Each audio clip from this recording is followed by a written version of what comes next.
Olá, muito boa tarde para você que nos acompanha aqui na RDTV, a TV do Jornal Repórter Diário. Eu sou o Gustavo Baena e estamos começando mais uma live do RD, transmissão ao vivo aqui na fanpage do Jornal Repórter Diário e também depois em todas as plataformas do RD, tanto nas plataformas impressas quanto nas mídias digitais, nas plataformas eletrônicas. Você vai acompanhar essa entrevista, conforme anunciado, o ex-prefeito de São Bernardo do Campo, atual presidente estadual do PT, está aqui com a gente, Luiz Marinho, e quem vai me ajudar na condução dessa entrevista são os repórteres aqui da redação do RD, Bruno Coelho. Boa tarde, Bruno. Boa tarde, Baena. Boa tarde, Marinho. Boa tarde, Carlos. Boa tarde, os internautas. E também Carlos Carvalho. Boa tarde, Carlos. Boa tarde, Baena, Bruno, Marinho, bem-vindo aqui ao RDTV e também boa tarde aos internautas. E agora sim, boa tarde ao nosso convidado, Luiz Marinho. Seja bem-vindo à RDTV. Muito obrigado, quero cumprimentar os internautas, dizer que é um prazer enorme, depois de tanto tempo, estamos aí à disposição.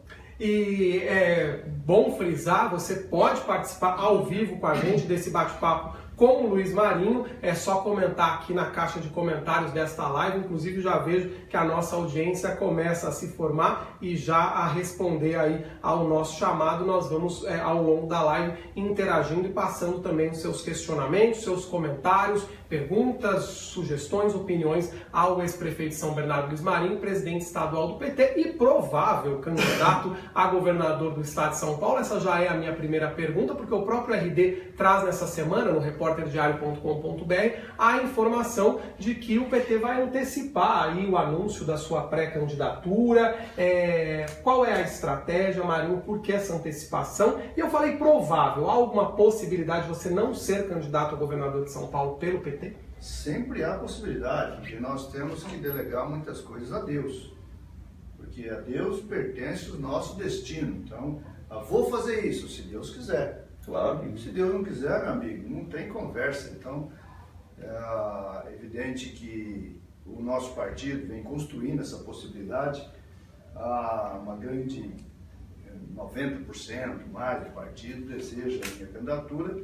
Tem o ritual do partido, a construção, enfim, que nós vamos trabalhar e as definições finais, verdadeiras, derradeiras, serão nas convenções, mas a força do partido diz que nós devemos imediatamente colocar o meu nome à disposição do eleitorado do Estado de São Paulo, dizendo que da minha pré-candidatura, para oficializar lá no segundo semestre do ano que vem como candidato, porque até pelo sistema eleitoral brasileiro, você não pode dizer que é candidato antes das convenções.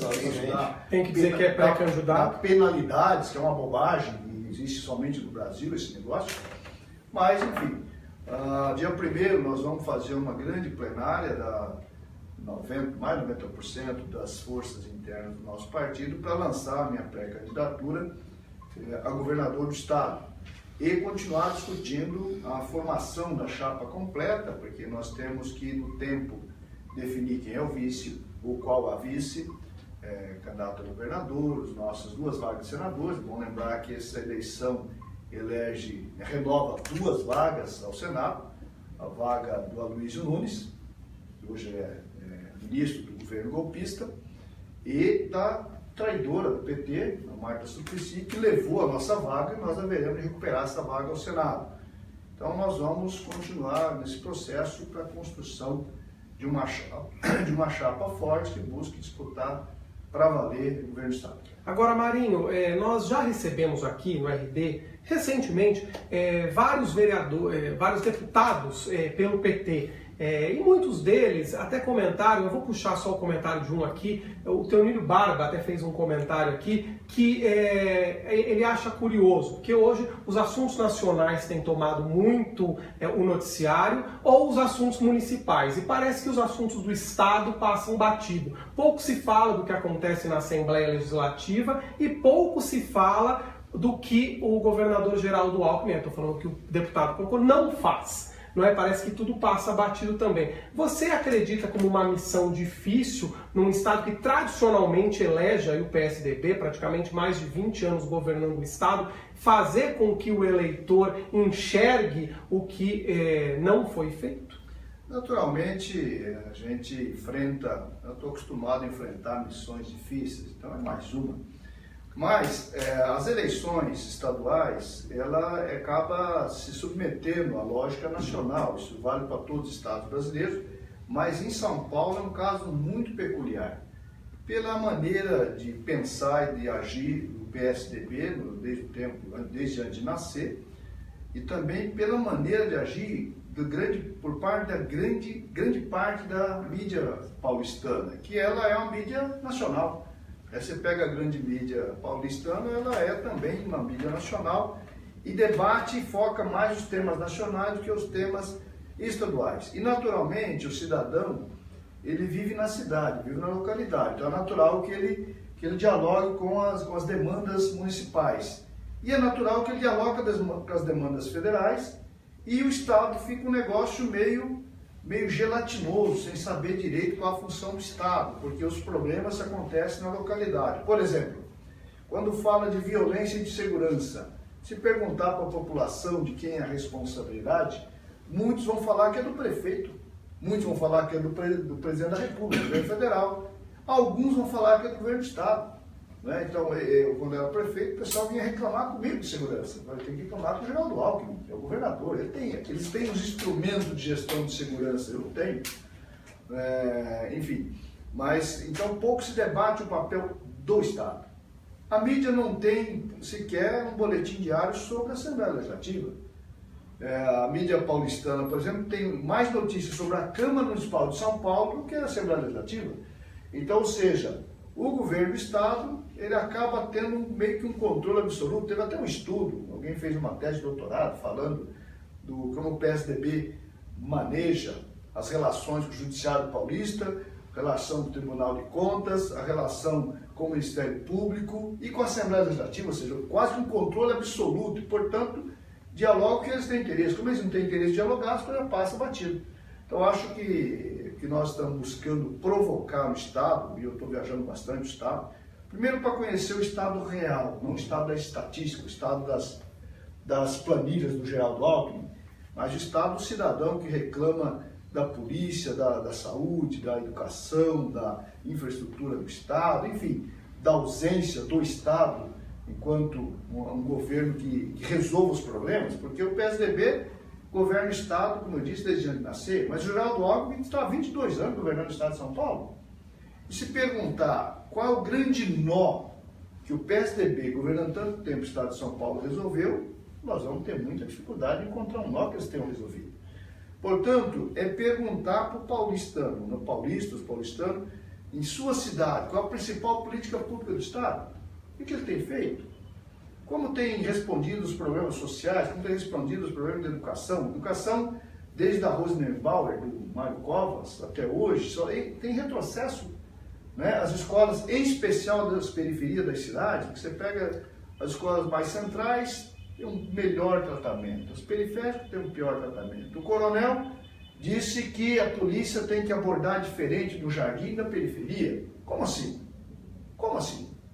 Então, na verdade, quando às vezes a pessoa reclama da polícia, na verdade não é da polícia que tem que reclamar, porque não é o profissional, é a política determinada pelo governo do Estado, que determina que é assim ou que é assado. Ou seja, a ausência de política. Então, isso nós temos que provocar esse debate com o nosso povo. Ó, deixa eu só registrar umas participações. Bruno e Carlos têm perguntas também. Paiva Vicente, o Maia acabou de responder. Paiva sobre a educação, descaso na educação do Estado, acabou de mencionar um pouco aqui. Mencionar as participações do Roberto Anacleto dos Santos, Lucas Barbosa, Reinaldo Bandeira.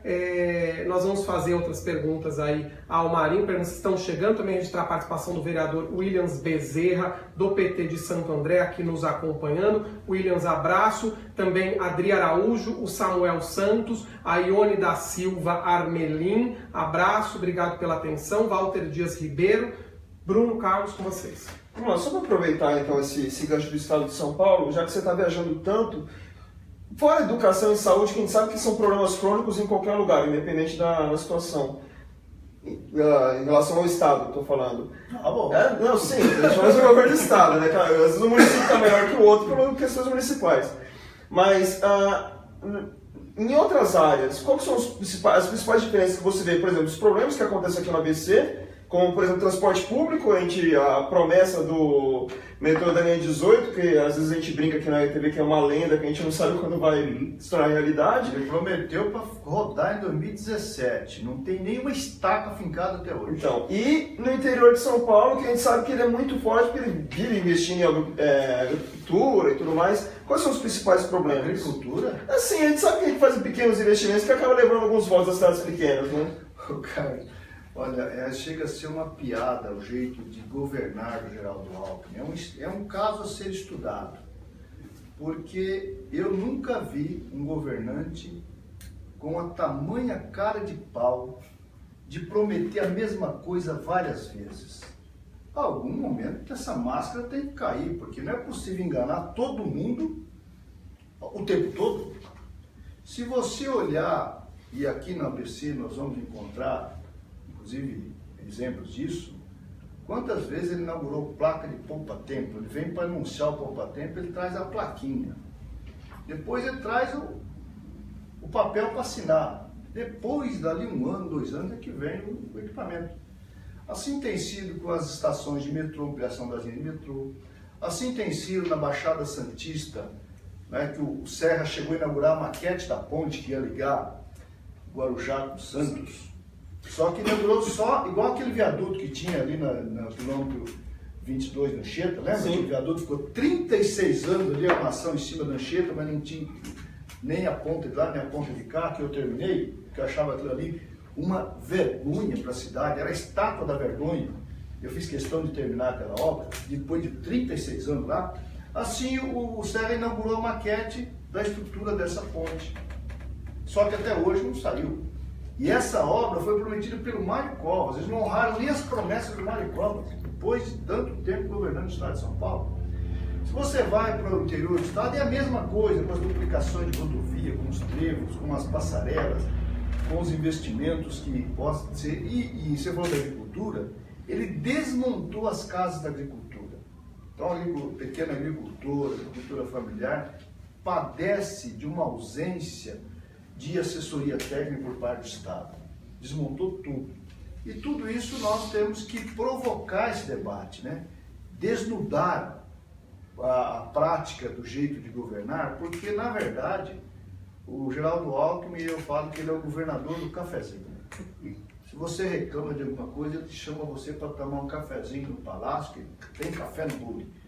Mas vocês têm sido testemunha, quando ele vem para qualquer cidade, ele quer... A primeira coisa que ele pergunta, onde pode tomar um cafezinho? No boteco, na padaria e tal. E vai enrolando, engabelando todo mundo com essa conversa fiada. Então, eu acho que nós temos que provocar que a população do estado de São Paulo reflita sobre o que eles têm apregoado. Né? Que eles falam os 4 cantos com a boca cheia de planejamento e de gestão. Se tem planejamento, tem gestão, o que explica que nenhum gargalo se resolva, que nenhum gargalo se minimize, seja na educação, na saúde, na infraestrutura. A região metropolitana, vocês sabem, vocês acompanharam o Conselho Metropolitano, quantas vezes eles esvaziavam a reunião do Conselho Metropolitano, quantas meses ficava sem reunir o Conselho Metropolitano, porque os 39 prefeitos e prefeitos da região eram uma grande unanimidade. A região metropolitana está se ligando uma cidade na outra e, portanto, é preciso enfrentar de uma vez por todas, e é papel do governo do estado liderar esse processo, tomar coragem, né, e liderar o processo para fazer integração de modalidades e integração tarifária. É necessário enfrentar esse debate para fazer com que a Anchieta deixe de ser uma avenida. A rodovia Anchieta virou uma avenida de manhã e à tarde. Você leva 2 horas de São Bernardo para São Paulo. Eu estou padecendo quando eu não estou no interior, eu tenho que precisar de casa para São Paulo, às vezes você leva 2 horas, porque a Anchieta imigrantes lotaram. Cadê a linha 18? Que ele prometeu para 2017 estar funcionando. Até hoje, nenhuma estaca. E tenta botar a culpa no governo federal. E nós sabemos perfeitamente, porque São Bernardo, a prefeitura bancou o projeto funcional da linha 18, e em grande parte ele foi forçado por mim a fazer esse compromisso, um compromisso que ele assumiu, mas não cumpriu. Assim como não cumpriu o compromisso da compensação da obra do Rodoanel, assim como não cumpriu o compromisso de repasse com recursos para o projeto Drenar, para eliminar as enchentes do centro de São Bernardo, assim como não cumpre um monte de compromisso com o conjunto de prefeitos e prefeitos pelo estado inteiro. Então, esse é o jeito de governar o PSDB. Não tem absolutamente nada de planejamento, nada de capacidade de gestão. Tem uma grande capacidade de enrolação. Não falta recurso, porque também há aquela outra colocação que volta e meia a gente ouve, que problemas financeiros existem, problema de caixa, para não repassar recursos para municípios ou para não tocar obras que deveriam ser tocadas. E até no caso do próprio monotrilho, da linha 18, tem a classificação aí do estado rebaixado. Que não teria capacidade de a saúde financeira do estado de São Paulo. A linha 18 eu conheço bem a novela, porque quando eu abordei inicialmente o governador Serra, depois saiu e assumiu o Alckmin, e a novela continuou, o secretário Portela disse, olha, nós não temos dinheiro para contratar o projeto, mas se você contratar o projeto, a gente coloca no plano de obra do estado e nós fazemos. Na verdade, ele tentou me dizer um não, sem dizer. Eu contratei o plano funcional, a cidade bancou o plano funcional.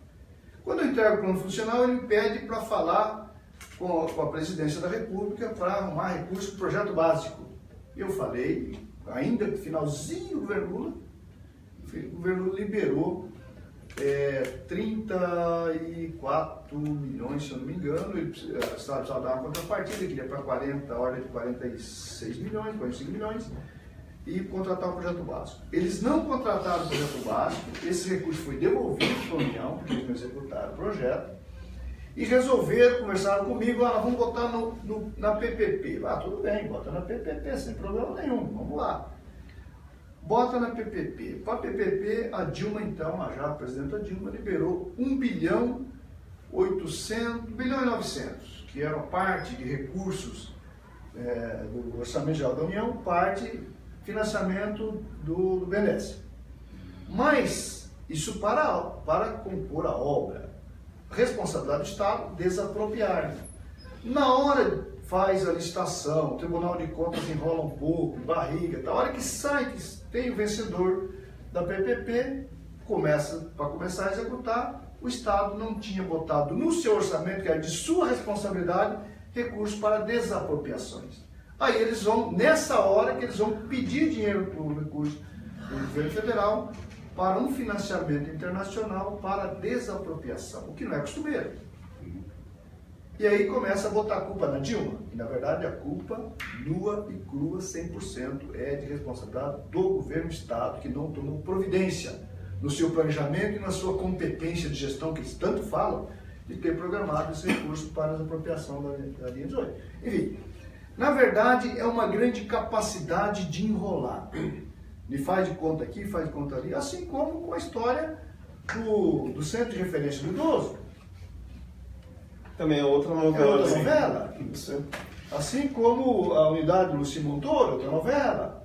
Enfim, é de novela em novela que eles vão fazendo um grande filme da enrolação no estado de São Paulo, de como governar São Paulo, como enrolar o povo. Mandar uns abraços aqui, ó, Diogo Cabeça, Sérgio Virgínio, Silvia Pacola, Alexandre Melo, Bruno Coelho, você não é abraço, é a sua pergunta. Marinho, uma vez com o caso confirmado a sua candidatura para o governo do Estado, talvez você ainda encare um momento ainda adverso no Estado. Falo em termos de representatividade do PT, que na última eleição de 2016, tinha algo em torno de 70 prefeituras, acho que agora está em 7, né? E também perdeu uma boa base na bancada de vereadores ao longo do Estado. Só que no Estado, na Grande São Paulo, o PT tinha 9 prefeituras. São Paulo, Carapicuíba, Embu, Franco da Rocha, Guarulhos, Mauá, Osasco, Santo André e São Bernardo. E hoje tem apenas Franco da Rocha. Como enxerga a base de apoio? Acredito que vai ser uma dificuldade a mais para uma candidatura do PT ao governo do Estado. Isso fora o fato também, historicamente, o PT tem dificuldades aqui? Ok, veja, se você analisa a evolução eleitoral, nós vamos observar que 2014 foi uma eleição muito difícil. Muito difícil. 2014, na reeleição da Dilma, já tinha muito xingamento à presidenta Dilma nas cidades, nas ruas, era uma dificuldade danada de voto, e nós caímos, nossa bancada, de 23 para 15 estadual e de 15 para 10 federais. 2016 foi o grande ponto fora da curva. Essa eleição ela tem um fenômeno que aconteceu, as grandes operações da Polícia Federal, né, há uma semana da eleição, e influenciou o resultado, especialmente no estado de São Paulo, mas em todo o Brasil. E o PT foi muito castigado. Pessoas falaram para mim, o PT precisa de uma lição, precisa de um castigo. Depois recupera. Não, para mim, não. Se fosse você o candidato, mas no PT, o PT precisa de uma lição. Como não é você, não vou deixar passar. Mas o Tarcísio é bom. Mas o Lula também falava que a Dilma era boa. O Lula tudo bem, você tudo bem, mas enfim. Então eu acredito sinceramente que o ambiente eleitoral do PT em 2018 estará melhor do que o ambiente eleitoral do que foi em 2014. Apesar desses dados estatísticos que você coloca. Porque em 2016, se você olhar bem, o maior fenômeno eleitoral do João Dória, o João que não trabalha, que diz que não é político, mas só faz política, diz que é gestor, mas de gestão da cidade não faz absolutamente nada, né? Só olhar o estado que anda a cidade de São Paulo, parece São Bernardo também, o pessoal tenta ser uma imitação de Dória, mas não tem o charme do Dória, não tem a mídia que o Dória tem. E São Bernardo há uma reclamação terrível da população pela varrição de rua, cidade suja, abandonada. O que tem de reclamação em São Bernardo é impressionante. Eu não consigo ficar em São Bernardo porque o pessoal só vem chorar as pitangas comigo, falar mal do prefeito. Fala, mas a democracia é boa por isso. O pessoal pode eventualmente se achar que falhou, depois lá na frente corrige, vamos tocando o barco. Então, eu acredito que se você analisar, por exemplo, o João Dória, o maior fenômeno, como dizia, quantos por cento o João Dória teve de votação em São Paulo?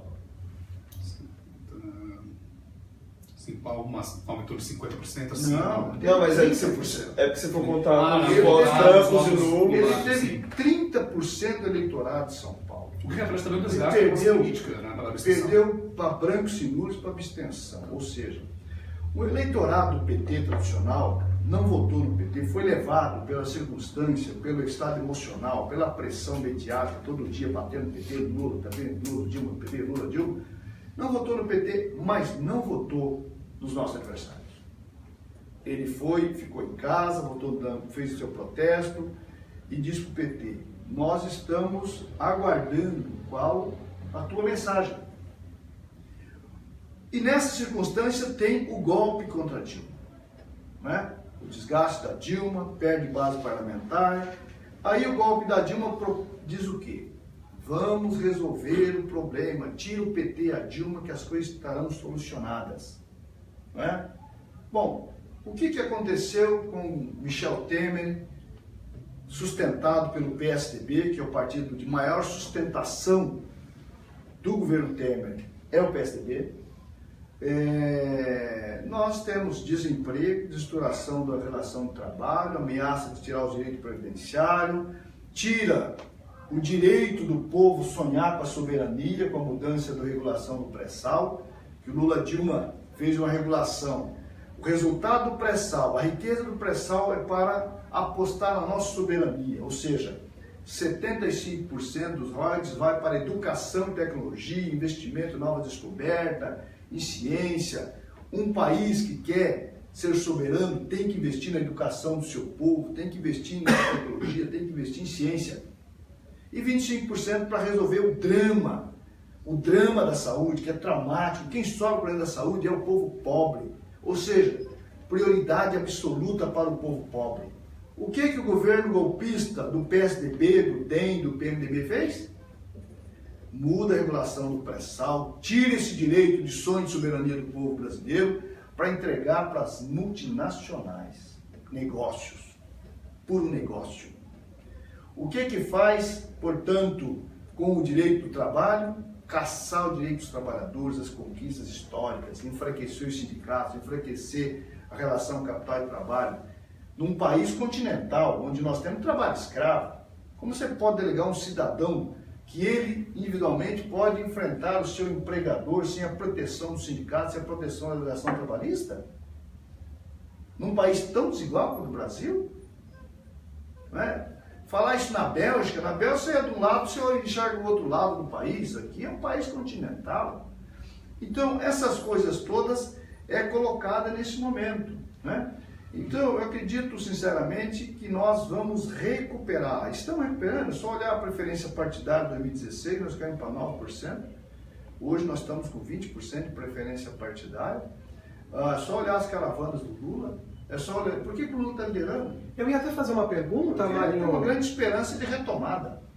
Até com relação a isso que você está colocando, essa última pesquisa, por exemplo, do Ibope, mantém o ex-presidente Lula na primeira colocação, né? Olha que ele só apanha. E a gente vê, e o coloca num possível segundo turno aí com o Bolsonaro. E a gente vê também, segundo essa pesquisa Ibope, que em estados do Nordeste, por exemplo, o ex-presidente Lula lidera. E aí onde eu ia chegar, a gente já vê nomes, por exemplo, Fátima Bezerra, senadora do PT, na última pesquisa para governador do Rio Grande do Norte, por exemplo, só para citar um exemplo, ela lidera a pesquisa. O atual governador Robinson Faria, do PSD, está em terceiro lugar pela última pesquisa. Isso, na sua visão, é um indício mesmo de que as coisas estão apaziguando para o lado do PT? Porque ao mesmo tempo a gente ouve aqueles, que até eu já vi aqui nos comentários alguns, PT, PSDB, PMDB, tudo a mesma coisa, aqueles descrentes com a política. E aí surgem nomes como Bolsonaro, por exemplo. Isso é alguém tentando camuflar, para nos parecer, fazer parecer com o PSDB, parecer com o DEM. Nós não somos parecidos com o PSDB. Primeiro, o PT é um dos poucos partidos verdadeiramente nacional. Tirando o PT, você vai encontrar muito poucos partidos verdadeiramente nacional. São uma federação de partidos, de lideranças, caciques do Estado que manda, que faz e desfaz. O PT é um partido nacional, tem uma lógica nacional, que discute nacionalmente. E graças a Deus nós estamos recuperando em todo o território nacional. E no estado de São Paulo também. É só aguardar os resultados das urnas do ano que vem. Vai ver que as coisas, o bicho não é tão feio assim como parece. E nós estamos acostumados a enfrentar bicho feio. Mas houve um distanciamento do PT em relação às camadas mais pobres nos últimos anos. Temos inclusive o crescimento do eleitorado evangélico, né? E que acaba formando a bancada evangélica. Inclusive, teve uma pesquisa do Datafolha no fim de setembro, o Lula ainda lidera, né, entre os evangélicos, com 32%, mas o Bolsonaro já está com 21%. Né? Houve um distanciamento e há outros grupos políticos que estão se aproveitando desse possível distanciamento do PT entre as camadas mais pobres? O distanciamento do PT com as camadas mais pobres, nem com os movimentos sociais, igual tentam fazer aparecer. É só perguntar para os movimentos sociais o que os movimentos sociais preferem. Né? É de goleada a preferência do PT e a candidatura do Lula. O que há é que você, ao ficar 12 anos governando, apanhando 12 anos, porque pega a Rede Globo 12 anos. A Rede Globo nunca aceitou que o PT governasse o Brasil. O que foi o Mensalão, senão uma tese para tentar criar um ambiente para caçar o Lula, para impeachment o Lula? É que não conseguiram criar força para isso. Mas tentaram a todo custo, essa elite comandada pela Globo, tentou a todo custo a reeleição do Lula, evitar a reeleição do Lula. Né? A persistência de caçar a linha sucessória do Lula para evitar que o Lula fizesse a sucessão. Quantos falaram, Dilma não poste, o PT não tem a mesma chance, o Lula não vai conseguir repassar o seu eleitorado para Dilma. E graças a Deus o Lula teve força, fez a sucessão. A reeleição da Dilma foi difícil. A reeleição da Dilma foi o grande problema, porque o partido ficou muito dividido na reeleição da Dilma. E essa divisão persistiu e não permitiu que a Dilma governasse a partir de que terminou o seu mandato em 2014. Ou seja, verdadeiramente o PT governou 12 anos. Em 2015, ficou ingovernável, porque o Aécio não aceitou, o PSDB não aceitou o resultado da eleição. O resultado das urnas não foi respeitado. E, portanto, travaram o governo da Dilma no Congresso. Então, é isso que aconteceu e esse drama vem até hoje. Hoje é uma grande divisão do país, uma grande crise econômica e política. E não haverá solução econômica sem uma solução política. Portanto, as eleições presidenciais é altamente estratégica para reagrupar o país num processo de construção de maioria, para de novo voltar a liderar o país, governando para todos, porém com a prioridade absoluta aos mais pobres. Sim. Com prioridade absoluta a solução de infraestrutura do país. Nós precisamos avançar na educação, precisamos avançar na saúde, precisamos avançar em voltar à inclusão social, voltar a tirar o Brasil do mapa da fome. Nós tínhamos tirado o Brasil do mapa da fome. Ele voltou agora, a partir do golpe, a partir do resultado das eleições não aceita 2014, o resultado do golpe e o que está governando hoje. Portanto, a solução está na mão do nosso eleitorado, que aqui nós temos que fazer um chamado a todo mundo, com quem confia plenamente e tal, e com os descrentes. Ah, não vou votar em ninguém. Esse é o maior erro. Você precisa observar quem pode fazer melhor pelo seu país, pela sua cidade, pelo seu estado, e fazer a escolha. E não ter medo de fazer escolha. Porque se você escolher errado, depois você tem oportunidade de 4 anos depois consertar. Eu queria pegar carona nisso que você colocou, Mário. Deixa eu só mandar uns abraços aqui antes. Doraci Vitorino, Ângela Primitz, Luiz de Deus Tavares, João Lessa, Tony Zica, Maria da Graça Cabrelon, Reinaldo Bandeira, Zizinha Braga, Emerson Scherk, Ademar Clemente, pessoal todo participando aqui com a gente, Felipe Costa. Mas eu queria fazer uma colocação, tendo em vista o que você colocou, claro, eu quero uma análise tua, pode ser até uma coisa que fique hipotética, porque já foi até, não é? Você mencionou aí a reeleição da ex-presidente Dilma.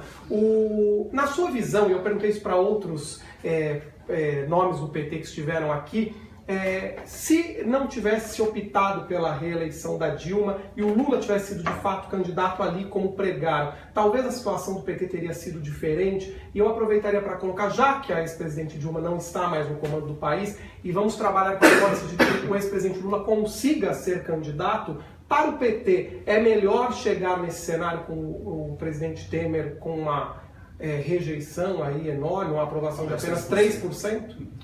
Se o Temer pensasse no Brasil e no povo brasileiro, ele lideraria para uma antecipação das eleições, teria feito isso. Teria antecipar a eleição um ano, teríamos, portanto, esse ano estaríamos fazendo a eleição agora e resolveria o problema do país mais rapidamente. Mas, infelizmente, o Temer não tem compromisso com o povo brasileiro, não tem compromisso com o Brasil, o compromisso dele é com os valores que levaram ao golpe, que é o que está acontecendo, golpeando direitos dos trabalhadores, a soberania nacional, entregando o Brasil. É isso que ele assumiu o compromisso e ele está sendo eficiente dentro dos compromissos que ele fez. Tirar o Temer, não tirar o Temer, não tem muita diferença hoje. Porque tirar o Temer e botar o Rodrigo Maia, o que resolve? O Fufuca lá, o não sei quem, ser o substituto no eventual viagem do Rodrigo Maia, é uma esculhambação. Então, o que resta a nós estamos focados e temos certeza. E a pergunta para nós, será que o Lula vai ser candidato? Isso não está colocado, o Lula é candidato.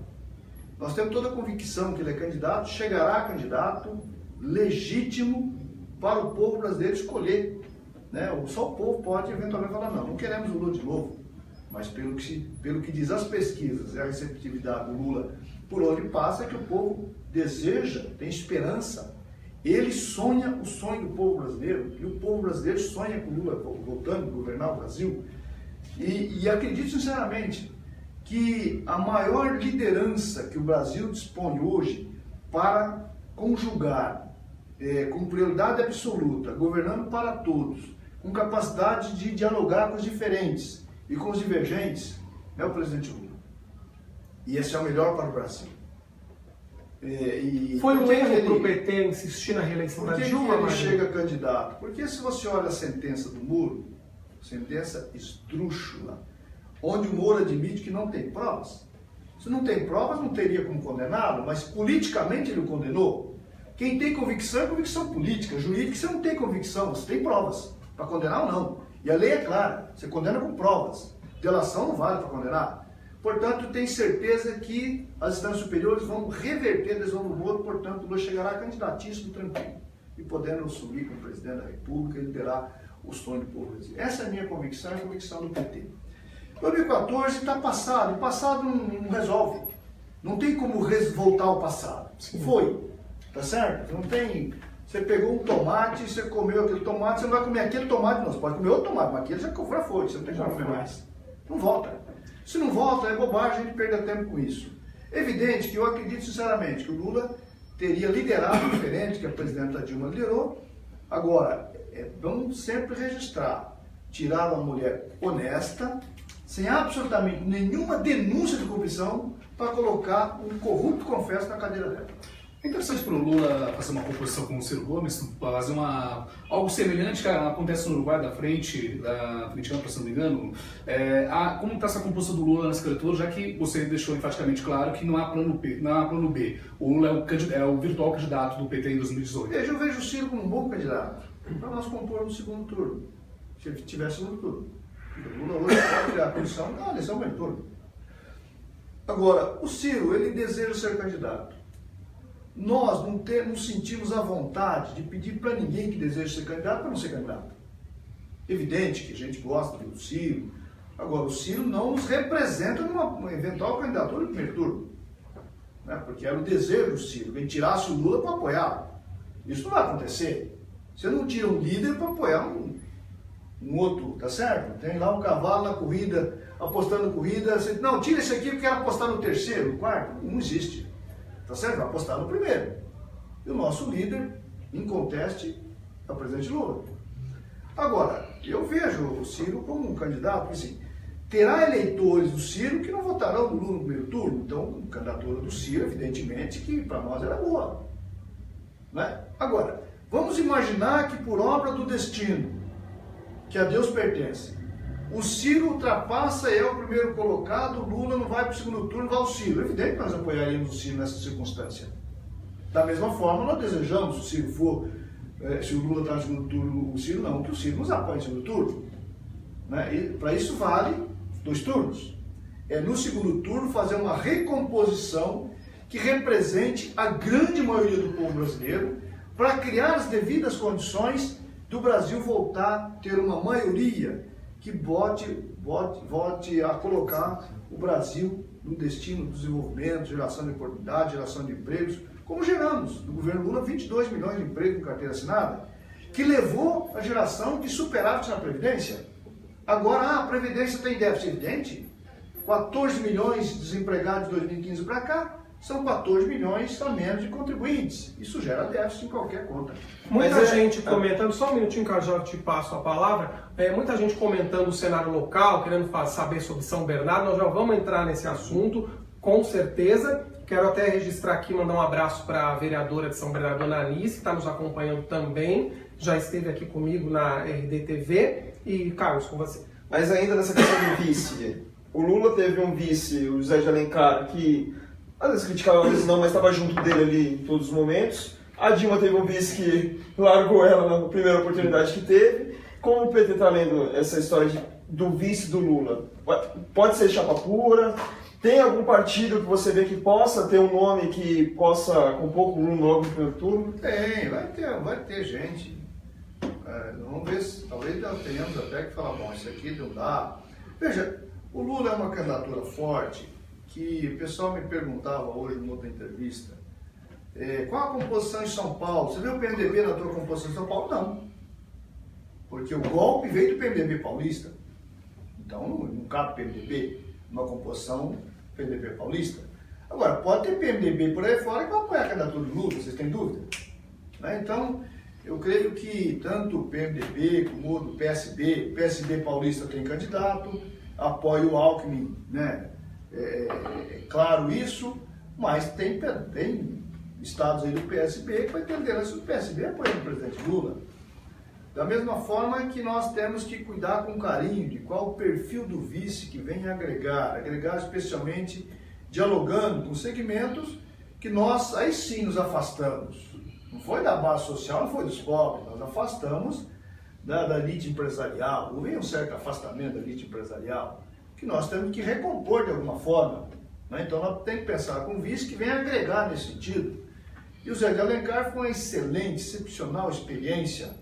E a minha impressão é que ele criticava que o Lula não podia criticar. Então ele fazia até, cumprir ali uma tabelinha quase que perfeita, né? Porque um governo, às vezes tem disputa interna também. Sim. E às vezes o presidente da República não pode falar coisas que o vice pode. Que o prefeito não pode falar, que o vice pode. O governador não pode falar, que o vice pode. Né? Porque o presidente da República tem compromisso com a institucionalidade. Tem compromisso com pensar nos resultados de uma declaração do presidente da República, pensou na Bolsa de Valores. Então, era uma divergência que talvez não tivesse tão divergência assim, mas eu vejo o Josué filho do saudoso Zé de Alencar, como uma boa alternativa de vice do presidente Lula. Então, mas é cedo para definir o vice ainda, né? Nós temos até março, inclusive, para pensar eventuais mudanças partidárias, né? Vai ter aí nos últimos, eu acho que no início do ano que vem vai ser uma mudança de partidos que vai ser muito interessante. Vamos aguardar. Marinho, a esquerda, a gente falou de movimentos sociais, de aproximação com a elite também, mas a esquerda precisa estar mais unida, na sua visão, no ano que vem?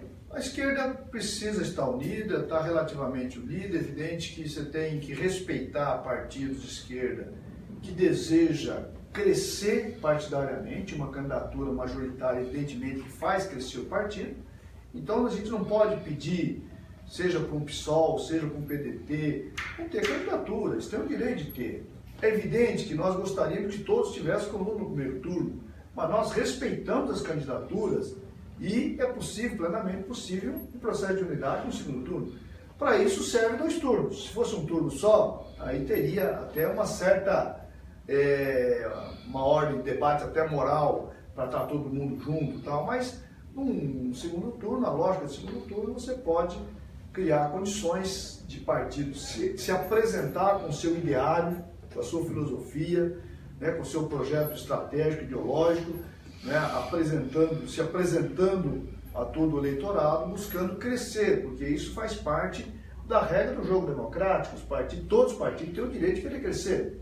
E no segundo turno compõe uma linha de pensamento majoritária para o país, de forma a congregar um pensamento que busca criar condições de governar, coisa que faltou a condição para a presidenta Dilma. Foi uma eleição muito dividida, né? E essa eleição dividida levou a um estrangulamento parlamentar que não deu condições para a companheira tocar o segundo mandato. José Carlos da Silva, Rodolfo Rodrigues, abraço para você, Vanessa Paz, Gislane Salles dos Santos, André Ribeiro, Lucas Redículo, Drica Costa, Marcelo Persiani, Wagner Agostini, abraço para vocês que estão nos acompanhando aqui nessa entrevista com o Luiz Marinho, ex-prefeito de São Bernardo e atual presidente estadual do PT. Marinho, eu queria só voltar na história do anúncio aí da tua pré-candidatura a governador de São Paulo. De uma certa maneira, já há uma antecipação. Você já vem com um bom período de antecedência falando no seu nome. Afinal, nós estamos falando aqui da tua pré-candidatura.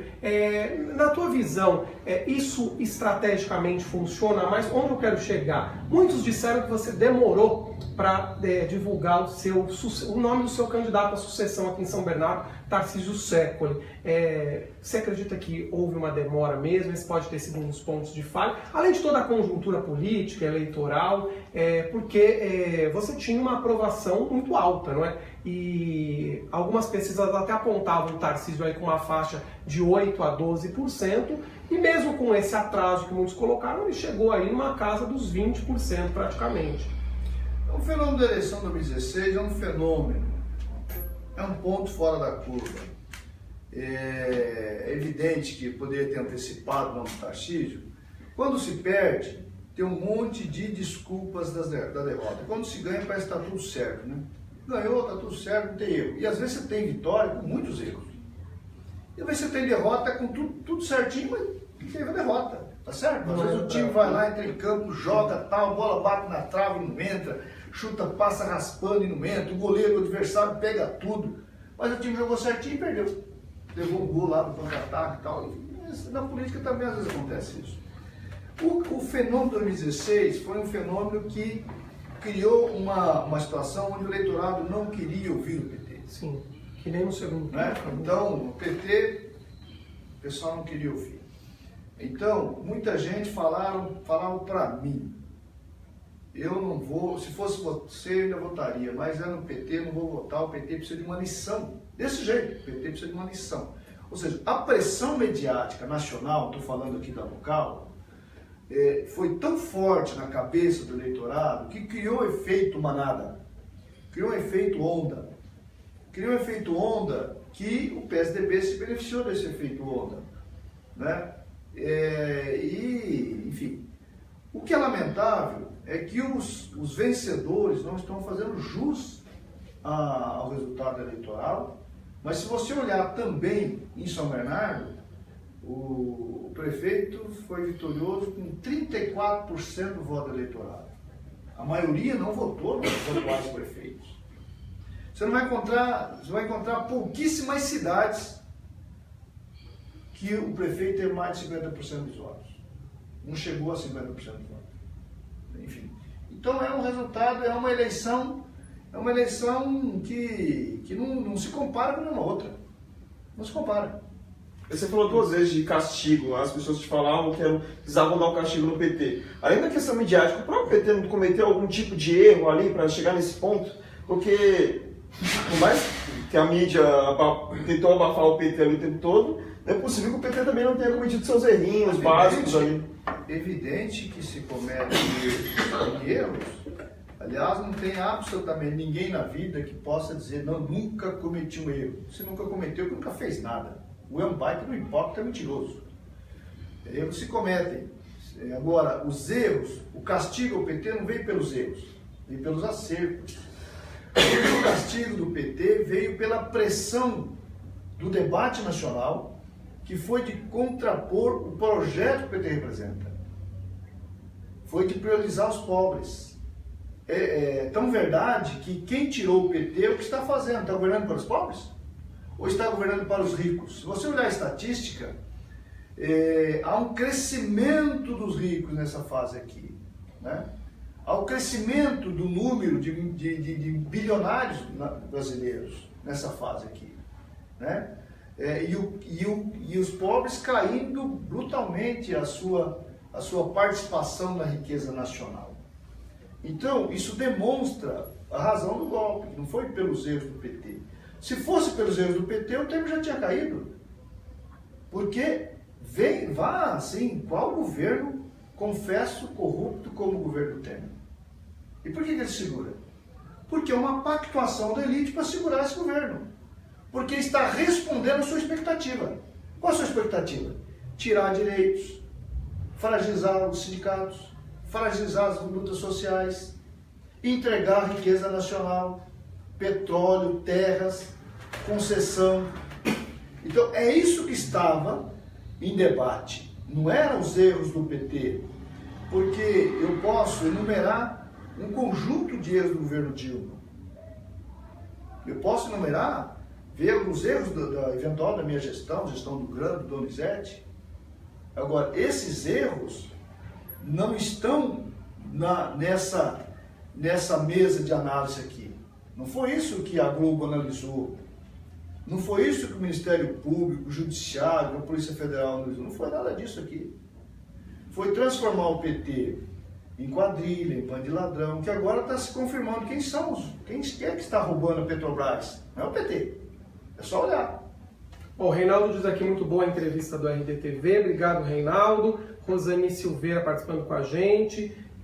O Expedito também feitosa. Eu sei que o Bruno tem pergunta, já puxando para esse cenário São Bernardo, até porque, de uma certa maneira, o Marinho já traz aí uma análise, pelo que a gente pôde entender aqui, da atual gestão, que, pelo que a gente percebe aqui, na visão do ex-prefeito, não anda bem. Bruno. Marinho, esses primeiros 10 meses do governo do prefeito Bruno Mourão, não sei se é São Bernardo, ele tem enfatizado muito o déficit orçamentário deixado pela sua gestão, inclusive citando algumas obras paradas. Ele cita o Museu do Trabalhador e alguns projetos que não foram para frente, como, por exemplo, o Veracruz e também a usina de incineração. Né? Inclusive, tivemos o rompimento da PPP, né, que foi formulado no seu governo, se não me engano, em 2012. Qual a sua avaliação dessas críticas que o prefeito de São Bernardo vem enfatizando em relação à sua gestão? E eu gostaria até de complementar que você falasse sobre essas críticas muito pontuais aí sobre a paralisação de obras, né, que isso tem sido muito focado. Na verdade, o prefeito, em vez de ficar reclamando, criticando, devia descer do palanque e governar a cidade. Porque nós planejamos a cidade para além do meu governo, vocês sabem, eu sempre dizia isso, um governante não pode, é medíocre o governante que planejar um governo, seu período de governo. Você tem que planejar um processo contínuo de transformação da realidade de uma cidade, especialmente quando se fala em infraestrutura e de políticas públicas.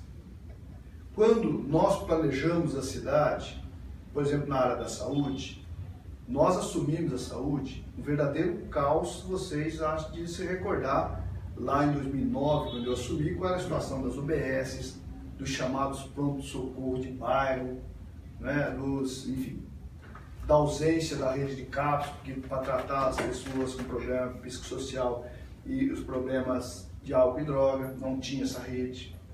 O pronto-socorro central, qual era a situação lastimável do pronto-socorro, as UBS caindo aos pedaços, com rato, com vazamento, não sei o que. Então, em fevereiro, eu fui na UBS Vila São Pedro, interditei a UBS porque não tinha condições de atender. Os remédios correndo risco de contaminação pela situação degradante que estava. Mas assim era do Batistinha, assim era do Represa, assim era do IP, assim era um lixo a rede. Nós providenciamos, fizemos 9 UPAs, reformamos 100% das UBS, na verdade, reconstruindo as UBS, ampliamos em áreas que não tinha, como era o caso do Areião Sabesp. Enfim, nós fizemos uma grande transformação na saúde. Criamos a rede CAPS, construímos um hospital de clínicas para poder dar retaguarda a essa grande rede. Mudamos, mexemos, modernizamos a Anchieta, mas no Anchieta estava planejando o que espero que o prefeito dê continuidade. Mexemos no hospital universitário, ali no Ruge Ramos, que vai se transformar, o projeto vai transformar no Hospital da Mulher, planejando sua ampliação, e iniciamos a obra do Hospital de Urgência e Emergência para substituir o atual pronto-socorro central, que ele vem agora, diz que está anunciando agora, mente para a cidade, porque ele diz que está dando ordem de serviço. A ordem de serviço foi dada lá no meu governo, foi iniciada a obra que ele mandou parar quando assumiu. As obras, na obra do centro, né, do centro seco, de drenagem, tinha uma obra andando devagar, mas não estava parada, ele mandou parar. Mandou parar e mandou auditar, um contrato que está auditado pelo Tribunal de Contas da União, Tribunal de Contas do Estado e pela Caixa Econômica Federal. Ele está gastando dinheiro público para contratar auditoria desnecessária. Ou seja, isso não é governo, é desgoverno. Isso é ausência de planejamento, ausência de capacidade de gestão. Ele pega uma PPP, que era exemplo para o Brasil, e rompe a PPP com um argumento esdrúxulo. Porque os órgãos de licenciamento ambiental não tinham licenciado a usina. Ele que é assim com o governo do PSDB de São Paulo, vai lá e libera o licenciamento e toca a construção da usina. Não, ele resolve interromper para botar os seus apadrinhados no contrato. É disso que se trata. É disso que se trata. Eu não sei se por aí não tem os negócios históricos dos comentários do prefeito, não sei, de repente pode ser. Sinceramente não sei, não posso fazer acusação que eu não posso tentar. Mas há muitos comentários em relação a isso. Se você olha a cidade, é só perguntar para a população da cidade se tem saudade do prefeito Marinho ou se está satisfeito com o prefeito Orlando. Eu não consigo ir no mercado, que eu não consigo fazer compra no mercado, porque o pessoal é gente chegando, reclamando, porque a minha rua, esse dia eu estou lá, pessoal ali do centro da cidade, o prefeito Marinho, pelo amor de Deus, tem que voltar, nós fizemos escolha errada. Eu falo, mas fez escolha, agora vocês têm que aguentar 4 anos. Pô, não tem como? Não tem como. Democracia é assim, você tem 4 anos. Vocês contrataram o Orlando para administrar a cidade 4 anos. Tem que aguentar. Ah, mas minha rua está suja. Não era suja, agora está suja. Bom, reclama com quem você escolher, o contrato. Reclama com o gerente da cidade. Você voltaria para prefeitura de São Bernardo? Não pretendo. Não? Não. Porque por conta da pré-candidatura ao então, governo. A situação da cidade é essa. Então, tudo que você olhar, agora, pergunta, as obras paradas. Se tem obras paradas, qual é a obrigação do novo gestor? Botar lá em andamento. Eu também assumi obras paradas do DIP. Vá na Avenida Amazonas, hoje, Avenida Nelson Mandela, e veja a situação que eu assumi quando, em 2009. Tinha uma obra iniciada sem projeto, que quando eu chamei o engenheiro, eu falei, mas eu bati o olho, essa obra, se eu continuar ela desse jeito, vai inundar lá embaixo, tem que alargar a galeria. Eu falei, mas cadê o projeto? Não tem projeto. Como não tem projeto? Ah, você sabe, né, prefeito? Eu sabe, eu não sei, o que é? Me explica. Não, essa é obra eleitoral, na véspera da eleição mandou fazer, porque precisava fazer. Eu falei, mas cadê o projeto? Não tem projeto. E como você faz uma obra dessa sem projeto? Você é engenheiro. Você foi um irresponsável. Você não devia falar, não, me recuso a botar meu nome numa obra dessa, porque isso aqui vai inundar. É verdade, o senhor tem razão. Eu tive que parar, eu não pude recomeçar imediatamente, porque tive que fazer o projeto, alargar a galeria para poder fazer a obra. Pergunta a obra da Laje, não estava parada quando eu assumi? Aliás, estava lá, abandonada há muito tempo. Nós terminamos a obra, fizemos. Quantas obras nós terminamos? O próprio trecho da Pereira Ronquete estava parado. Não é? Então, quem assume tem que se está parado, da sequência. Se não está começado, a começar. Se está começado, da sequência. Na verdade, você tinha obras que mais 30 dias de obras terminava. Ele terminou agora porque para dizer que ele que fez. Uma bobagem. Ficar batendo nessa tecla da obra parada, na sua visão, é uma perseguição? É uma irresponsabilidade, né? Com a cidade, não é comigo. Porque quem sofre não sou eu. Tá certo? Eu sou um cidadão hoje na cidade. Quem sofre é o conjunto da cidade. Então, cuidar mal da limpeza, cuidar mal das praças, não tocar as obras, diminuir o ritmo, punir empresas porque trabalhavam para o meu governo. Tudo isso é motivo de irresponsabilidade com a cidade. Não é? Então, o que o prefeito, quando assume, ele tem que pensar na cidade. Esquece, não olha no retrovisor.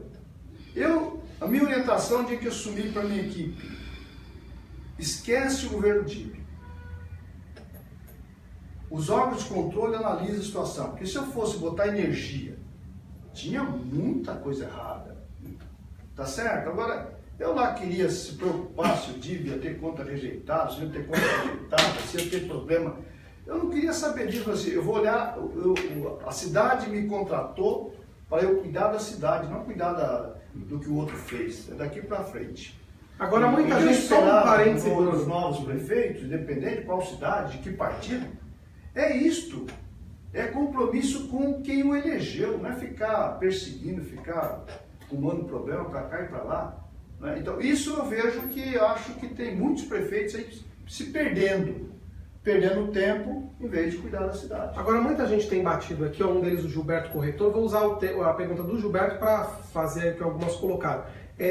Na questão de você ter deixado uma dívida aí para o atual prefeito, fala-se em torno de 200 milhões. Seria dívida ativa. Pode falar disso. E voltam na história do Piscinão do Passo e do Museu do Trabalhador, que o prefeito vem aí falando muito da história de desvio de dinheiro. Inclusive, quando eu gostaria de fazer um complemento com relação ao Museu do Trabalhador, né, que o Orlando ele vai transformar numa fábrica de cultura. Vamos separar, vamos falar primeiro das contas.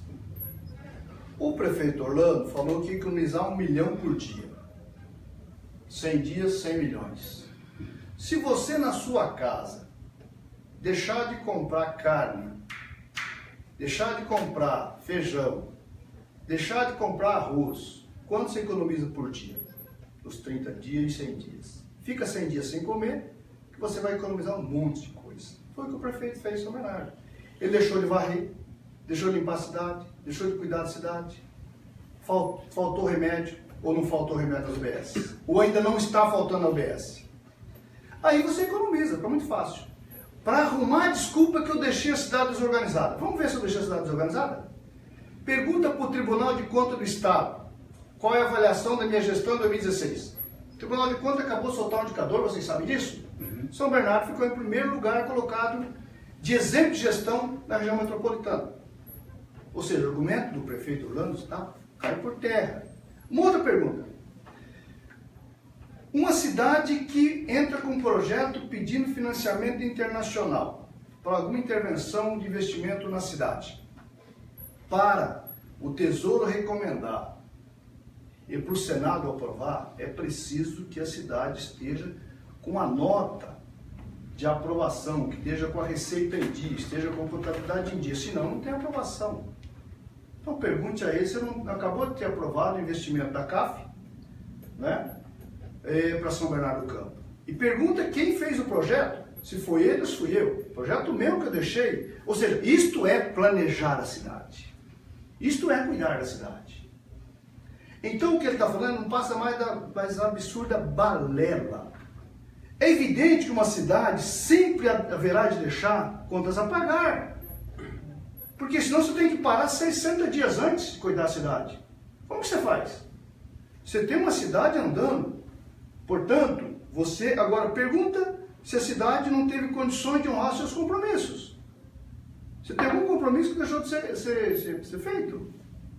É balela, é conversa fiada, conversa para boi dormir, é conversa de incompetente. Em vez de cuidar da gestão, fica arrumando desculpa dos outros. Governa a cidade, toca a cidade. Em relação ao piscinão.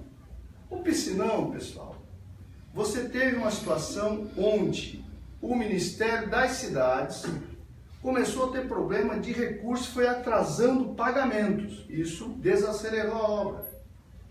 Desacelerou. Agora, o que é importante é que essa obra resolve o problema de enchente do centro da cidade. Isso tem que ser enaltecido. E é bom lembrar que o governador Alckmin se comprometeu inicialmente com 80 milhões, depois com 50 milhões. Na hora de assinar o contrato, ele não assinou, não liberou um único centavo para essa obra, que era o recurso destinado especialmente para fechar o piscinão do parque, que o Geraldo Alckmin não liberou. Agora, o Orlando é assim, o Alckmin vai lá e pede 100 milhões para terminar a obra. A cidade deixou de recursos próprios investidos nessa obra a ordem de 26 milhões, que era só Orlando prestar conta, assim que o Ministério da Cidade tivesse condições de repor esses 26 milhões para os cofres da cidade. É recurso da União. É só fazer isso. Em vez de pedir auditoria de um contrato auditado pelo Tribunal de Contas do Estado, da União e pela Caixa Econômica Federal. Ou seja, ele está mentindo para a cidade. Mentindo para a cidade. O museu foi uma bateção de cabeça. Que aqui eu tenho assim, um arrependimento, aqui no caso do museu, de ter insistido com o Ministério da Cultura. O Ministério da Cultura começou a bater cabeça com as várias mudanças de ministros e não liberar os recursos. Eu tive sugestão de secretário de governo, vamos puxar o orçamento da cidade, vamos terminar. Mas como eu queria fazer mais obra na cidade, eu insisti com a liberação de recursos do Ministério da Cultura, e que não veio. E por isso não terminou o museu. A cidade teria condições de terminar. Esse é um arrependimento que eu tenho, porque eu podia ter deixado de fazer alguma outra obra e ter colocado a obra, esse recurso próprio da cidade e ter terminado o museu. O que o Orlando diz que vai fazer é uma irresponsabilidade. Falar que vai transformar em Fábrica da Cultura um projeto do Estado que pergunta qual a cidade que está implantada a Fábrica da Cultura. Fora São Paulo tem uma construída que está em construção ainda em Diadema. Diz que está, não sei se está. Está lá. Tá, tem prédio levantado mais ou menos. Esse projeto, não, já era para ter inaugurado há um ano. Mas qual cidade tem algum projeto funcionando? Não tenho reconhecimento. Todos que foram feitos foram abandonados. Todos. Pode pesquisar. Todos. Parece que tem uma única funcionando porque os artistas estão fazendo por conta própria. Porque o Estado abandonou. 2. É uma obra contratada, destinada para museu. Um planejamento, começo, meio e fim. 2. Foi liberado os convênios para museu. Então, eu me estranho muito que o ministro da Cultura, eventualmente, aceite que mude isso. 3. Eu espero que o controle geral da União se manifeste em relação a isso. Eu espero que o Ministério Público se manifeste em relação a isso. Porque isso é desvio de finalidade. Isso é passivo de improbidade. Então, eu queria até alertar o pessoal não fazer, tomar caminho errado, depois arrumar confusão lá para frente. Se eu posso alertar. E agora falar que o museu do Lula, vai estudar, vai conhecer o projeto, vai entender o que é cultura, vai entender o que é a importância de memória. Porque aqui não se trata de museu do Lula, não se trata de homenagem ao Lula, igual tem alguns jornais mequetrefe aqui da região que costumam falar. Não se trata disso. Se trata do Museu do Trabalho e do Trabalhador, para contar a história dos tropeiros, dos carvoeiros, dos têxteis, dos metalúrgicos, para enaltecer a história do mundo do trabalho, um museu que estaria ligado aos principais museus do mundo, onde daqui você podia visitar qualquer museu e vice-versa. Se trata de enaltecer a nossa história. Então, muita coisa que eu li e ouvi não passa de absurdos, de retardamento mental.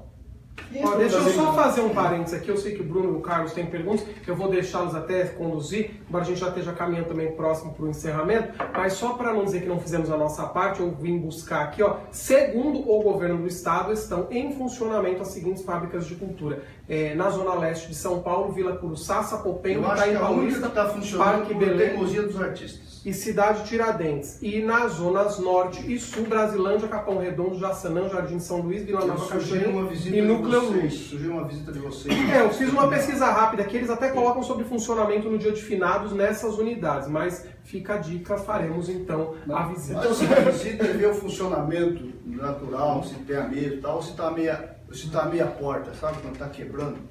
Okay, então, só para aproveitar então a questão do museu, ainda tem a questão das investigações da Polícia Federal, né? Teve a prisão de 2 secretários no ano passado e de um adjunto, chegaram até a envolver o seu nome no meio da investigação. Como é que você viu tudo isso? Como é que está a situação hoje? Você chegou a ser intimado outras vezes para falar sobre esse assunto, sobre essas suspeitas? Eu estou aguardando, espero que a justiça seja rápida, que faça justiça. E desafio de novo, como desafiei. Desafio provar que tem... Quantos milhões de desvios eles falaram? Acho que mais de 1 bilhão de desvios, uma coisa assim, não vou lembrar o número correto. Desafio. 8 milhões de desvios. Na verdade, pegaram manuscritos colocados na mesa do secretário Neto de empresas que deveria ser conversada para apoiar o projeto de conteúdo. E que isso não aconteceu, porque como não ficou pronto a construção, isso não foi tocado. Na verdade, aqui há uma grande irresponsabilidade de quem cuidou desses processos de investigação. Na verdade, entrou num monte de falácias de órgãos de imprensa que irresponsavelmente escreveram um monte de bobagem e foram induzidos a fazer uma coisa que não existe. Eu tenho certeza absoluta. Quando terminar essa investigação, nós todos seremos inocentados. Inicialmente, disse que eu não estava investigado, mas como eu fiz uma fala dura de desafio, aí me arrolaram. Isso que o Ministério fez. E a delegada fez. Me arrolaram a partir da minha entrevista, dizendo o seguinte: eu desafio provar que tem desvio. Porque até então eu não era investigado, a partir daí eu passei a ser investigado. Ué, por conta de uma entrevista? Por conta de eu desafiar pela verdade? Todo mundo tem o direito de exigir a verdade. Agora, não é porque você exige a verdade, você passa a ser perseguido. Isso é um absurdo. Esse é um motivo de indignação. O dia que eu perder a capacidade de me indignar, vocês podem me internar. Bruno tem pergunta, só um abraço aqui para Julaide Moreira, para o Eduardo Bruno e para Luciana Signer, também nos acompanhando e comentando aí, interagindo. Aí ontem tivemos um pequeno escândalo, pelo menos assim, minimizando a situação, uma operação do Ministério Público, junto com a Polícia Civil, né, que apreendeu computadores, documentos na Secretaria de Gestão Ambiental. Pendrives. Isso. Inclusive, o estado no epicentro dessa operação, o vereador, o agora, que é afastado, né? Vereador licenciado. Licenciado Mário de Abreu, que até ontem era o secretário e o prefeito Orlando Morando exonerou após a operação da polícia, né? Inclusive o prefeito, e vereadores da base aliada ao prefeito dizem que é uma situação que essa suspeita de vendas de licenças ambientais, propinas, algo semelhante que aconteceu aqui em Santo André, no caso do Semasa, vem desde 2016, o que aí englobaria a sua gestão. Isso apesar do processo estar em segredo de justiça. Qual a sua avaliação sobre essas falas? Da mesma forma, eu acho que a justiça tem que prevalecer sempre. Tem que investigar, tem que apurar a verdade. Eu já tinha ouvido comentário há uns 3 meses atrás que isso estava acontecendo. Mas eu nem dei ouvido para isso, porque tem tantos boatos, assim como tem muitos boatos em relação a outras áreas da administração, que está acontecendo a mesma coisa. Não é só no meio ambiente que tem esses comentários, tem outras áreas. Mas eu sequer dou ouvido, porque eu não tenho tempo nem energia para isso. A energia está focada em reorganizar o partido do Estado, construir a candidatura de governo do Estado, senadores, a boa chave de deputado federal, deputado estadual. Essa é a minha energia, então eu não perco tempo com isso. O que eu desejo é que seja rápido o processo de investigação.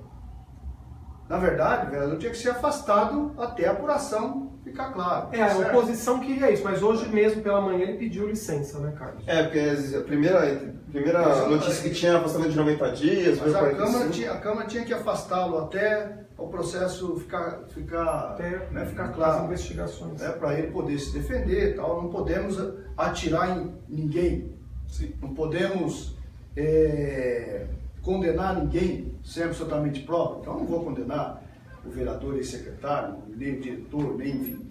Tá certo? A Justiça, o Ministério Público tem a obrigação de comprovar. Agora, comentário já havia. Agora é estranho que alguém que perseguiu tanto o pessoal do pós-balsa estivesse tendo essa prática. Será que é porque o pessoal lá não pode pagar a propina? Para quem não está acompanhando, não acompanha essa história, na região do Pós-Balsa houve agora uma proibição aí, né, de caminhões, de material de construção, que entrasse lá dentro sem autorização, então... Muitos comércios fecharam portas e, enfim, tem essa história rolando só para situar. Claro que muita gente, nossa audiência maciça muito em São Bernardo, mas por conta da representatividade hoje estadual do ex-prefeito Luiz Marinho, muita gente aqui que até já se manifestou aqui que não é de São Paulo, não é de São Bernardo. E, Marinho, eu queria só que você até comentasse isso que o Bruno colocou do final da tua gestão, que logo depois, como é o primeiro escândalo desse governo, que isso pudesse ter se iniciado em 2016. Não, duvido muito. Eu afastei muita gente do meu governo, 2009, 2010, 2011, 2012, especialmente na Secretaria da Receita. Demiti muita gente, por corrupção. Muita gente demite por corrupção no governo. Na Secretaria de Licenciamento de Alvará de Construção, muita gente se afastou. Muita gente pediu demissão antes de a gente pegar, pediu demissão. Mas tinha ali um monte de quadrilhazinha para lá e para cá e tal. Mas o gestor tem sempre que acompanhar, buscar apurar e buscar ser duro. Quando eu fui ministro da Previdência, no período que eu fui ministro da Previdência, eu fui o ministro que mais demitiu servidores da Previdência. Isso não quer dizer que os servidores da Previdência são todos corruptos, não, longe disso.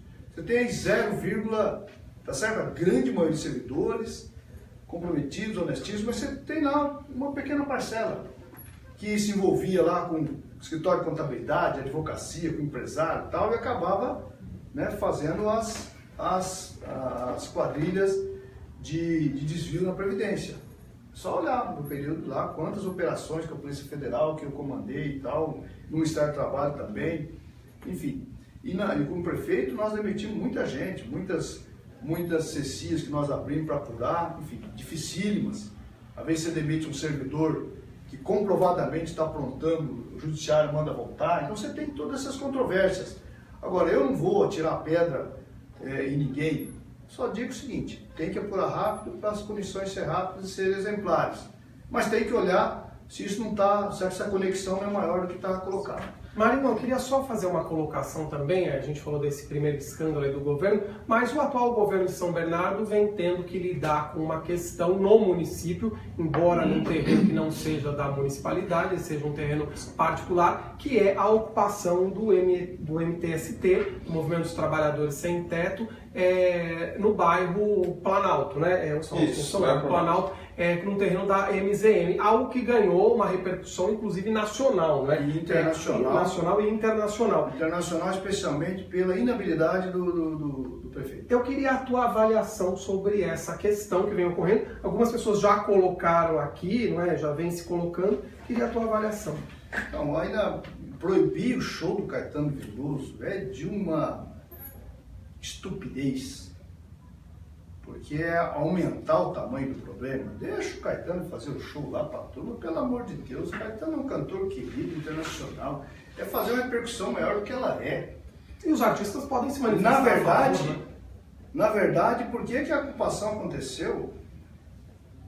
No meu governo, 8 anos, não teve uma única ocupação, teve tentativas. Mas eu tinha política habitacional clara, com viés claro, com prioridade clara e com a política clara.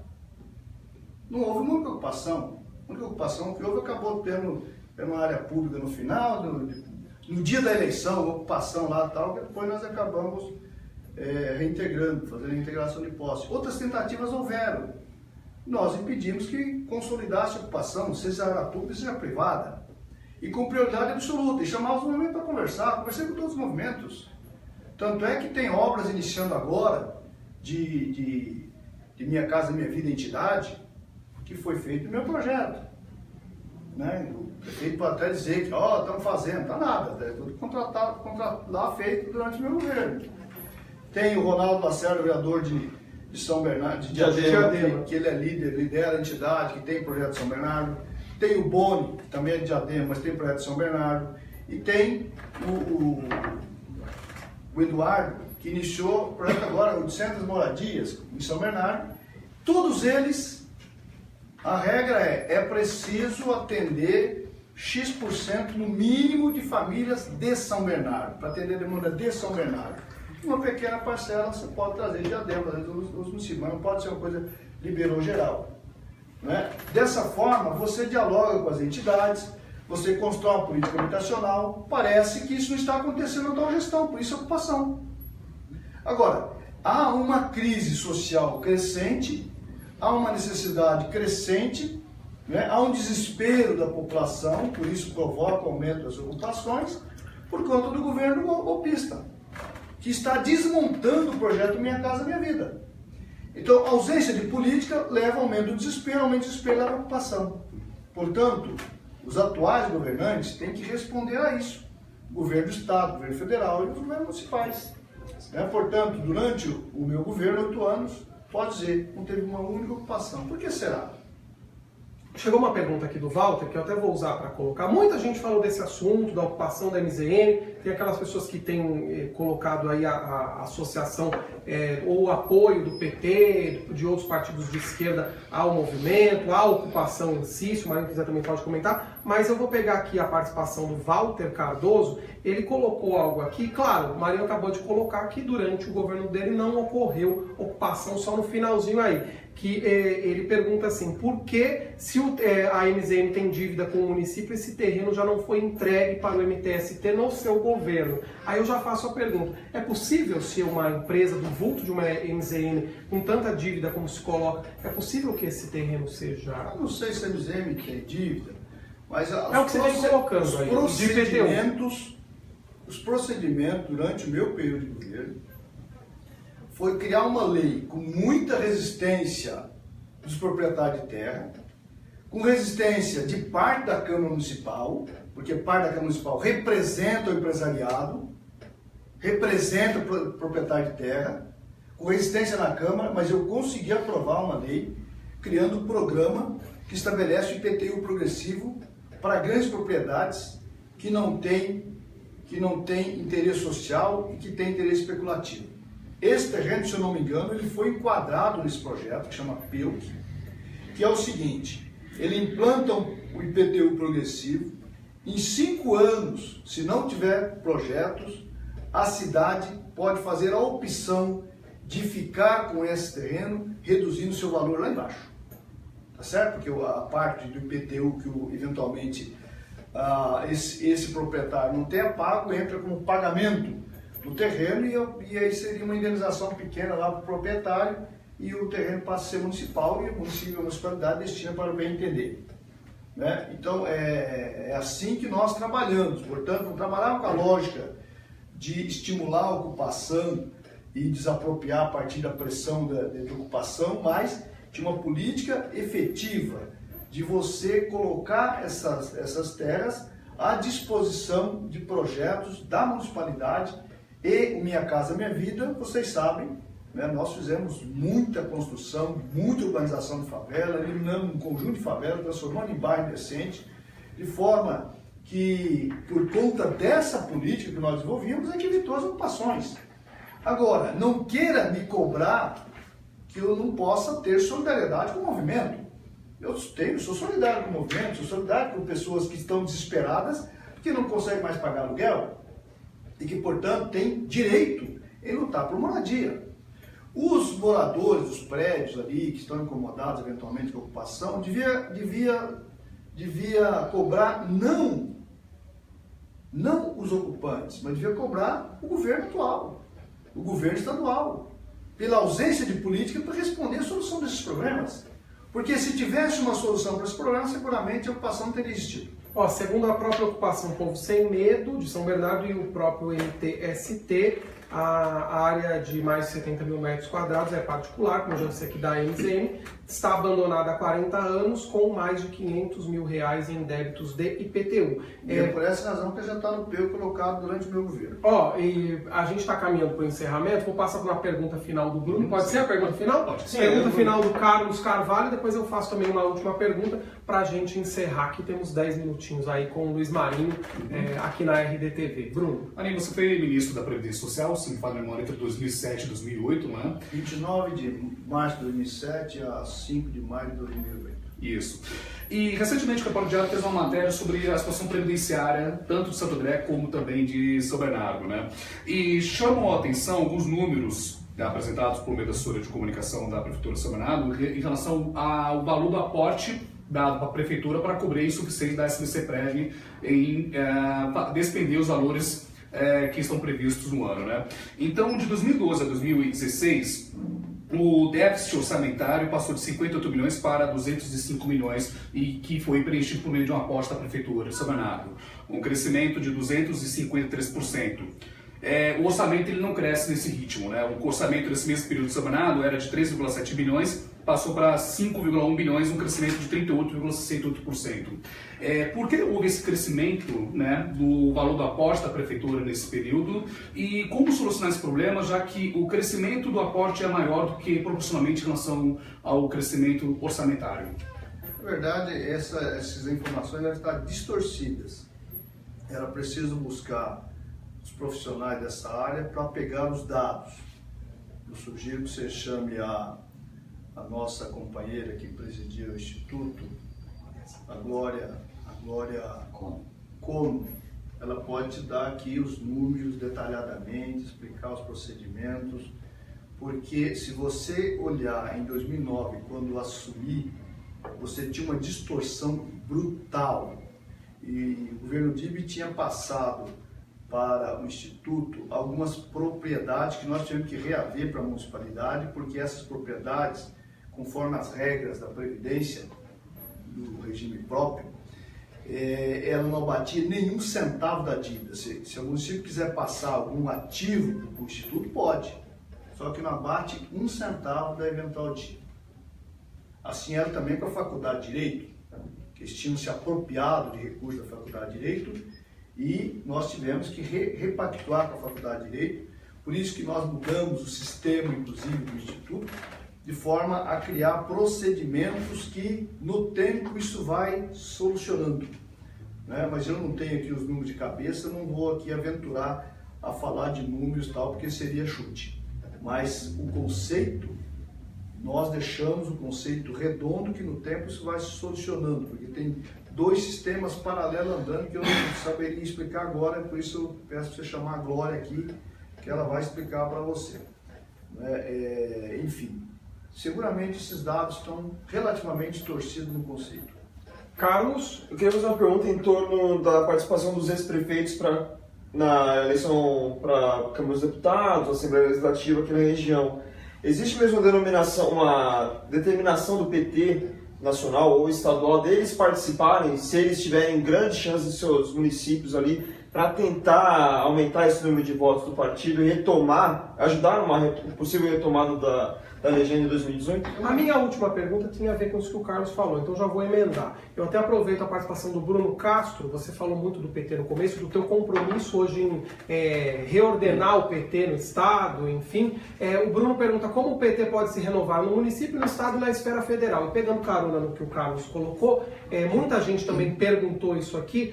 Pelo que você pontuou ao longo da entrevista, Haddad está fora de projeto eleitoral no próximo ano, o ex-prefeito de São Paulo? Começando pelo Haddad. O Haddad estará fora se assim ele desejar. Desejar fazer parte, ele será muito bem-vindo. É que você tem a situação assim, o Haddad é um bom candidato ao Senado. O ideal é que o Haddad e o Suplicy fossem candidatos a deputado federal. Nem o Suplicy nem o Haddad têm disposição ao princípio de ser candidato a deputado. Tem a história de que o Haddad também não quer competir, entre aspas, com o Suplicy para o Senado. Você tem uma análise, aí você tem que fazer leituras. Nós temos chance de eleger 2 senadores ou um senador. Então depende muito da leitura. Essa leitura nós estamos fazendo ela, nós não concluímos essa leitura. Então o Haddad, se desejar ser candidato ao Senado, vai ser. O Suplicy, se desejar ser candidato ao Senado, vai acabar sendo, vai ser. Nós não vamos, é um processo de construção natural desse processo. Tem o Gilmar Tato que deseja, está colocando nome também à disposição para o Senado. Então nós haveremos de construir entre essas 3 lideranças importantes, eventuais outras lideranças, pode ser que tenha uma liderança feminina que se coloque, e nós haveremos de construir aguardando o debate de composição com aliados que nós temos. Não podemos fechar as portas e depois chamar os aliados para nos apoiar simplesmente. Nós temos que oferecer oportunidade nessa composição. Então, por isso não se fecha. Não podemos, né, se fosse a chapa pura, então nós podemos fechar, mas não é o caso, nós vamos aguardar. Tem que ter paciência, tranquilidade, serenidade. Né? O PT vê com muito bons olhos um dos 2 líderes, do Haddad e o Suplicy, candidato a deputado. Vamos ver se a gente consegue convencer os 2. Né? Se a gente convencer um ser candidato a deputado, o outro naturalmente é senador. Se não convencer, discutir se é o caso de ser, como é que os aliados veem, como é que a gente compõe, percebe? Então vamos construir com muita tranquilidade e serenidade. O que está muito claro é que não há um ambiente, vai ter prévia, vai ter disputa, vai ter guerra no PT, isso não existe. Há uma tranquilidade, uma serenidade, nós vamos construir a nossa chapa da melhor maneira possível.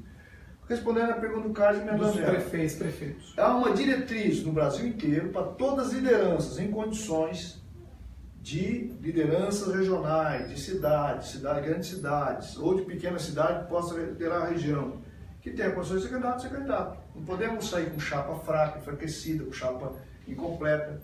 Então, se olhar aqui na região do ABC, nós temos a situação, o Felipe é candidato a deputado federal em Diadema.